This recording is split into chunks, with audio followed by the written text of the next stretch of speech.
बारिश से तबाही, त्रिची में बाढ़ जैसे हालात हैं। और आइए शुरुआत करते हैं एक मिनट एक खबर की। कोरोना के नए वेरिएंट ओमिक्रॉन की बात करते हैं। नए वेरिएंट ओमिक्रॉन को लेकर भारत की चिंता बढ़ती जा रही है, क्योंकि मुंबई में दक्षिण अफ्रीका से लौटा एक व्यक्ति कोरोना संक्रमित पाया गया है।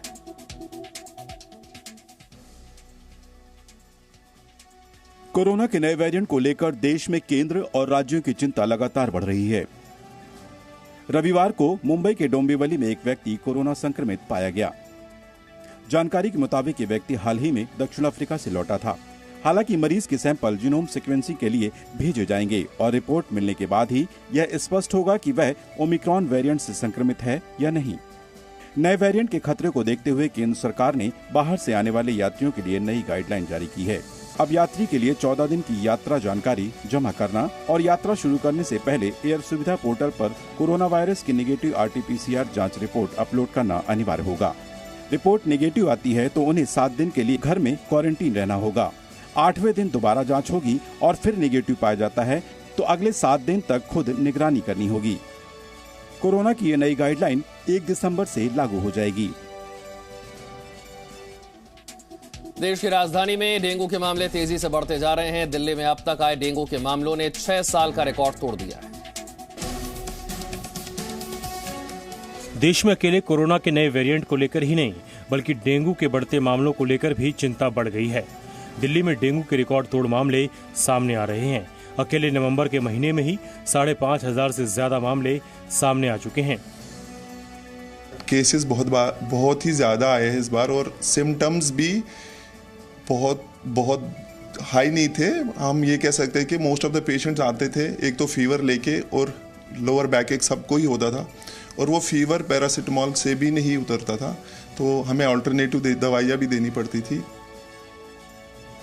डेंगू के मामलों ने 6 साल पुराने रिकॉर्ड को भी तोड़ दिया है। इससे पहले 2016 में डेंगू के रिकॉर्ड मामले सामने आए थे।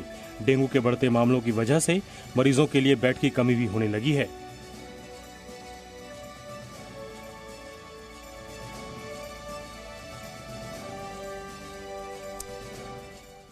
कोरोना के नए वेरिएंट को लेकर एक तरफ देश में चिंता का माहौल है, लेकिन दूसरी तरफ आज से कई राज्यों में स्कूल खोले जा रहे हैं। देश में कोरोना के नए वेरिएंट ओमिक्रॉन को लेकर भय का माहौल है, लेकिन दूसरी ओर देश के कई राज्यों में आज से स्कूल खुल रहे हैं। मध्य प्रदेश में आज से सभी स्कूलों की 12वीं तक की कक्षाएं आधी क्षमता के साथ शुरू हो जाएंगी। हालांकि स्कूलों में ऑनलाइन क्लास का भी ऑप्शन होगा। हालांकि स्कूल प्रशासन को कोरोना नियमों का सख्ती से पालन करना होगा। स्कूल खुलेंगे, लेकिन स्कूल में बच्चों की संख्या 50% होगी। मतलब 6 दिन में से 3 दिन बच्चे पढ़ने स्कूल जाएंगे। 50% कैपेसिटी के कारण 50% एक दिन आएंगे, 50% दूसरे दिन आएंगे, कि वो अगर बच्चों को स्कूल नहीं भेजना चाहते तो ऑनलाइन पढ़ाई हो जाए। उधर दिल्ली में भी आज से स्कूलों को खोलने के आदेश दे दिए गए हैं। प्रदूषण के बढ़ते जहर को देखते हुए दिल्ली सरकार ने अगले आदेश तक स्कूलों को बंद कर दिया था, मगर अब आज से ये स्कूल खोल दिए जाएंगे। Presenting B News app, available on Google Play and App Store. Download it now.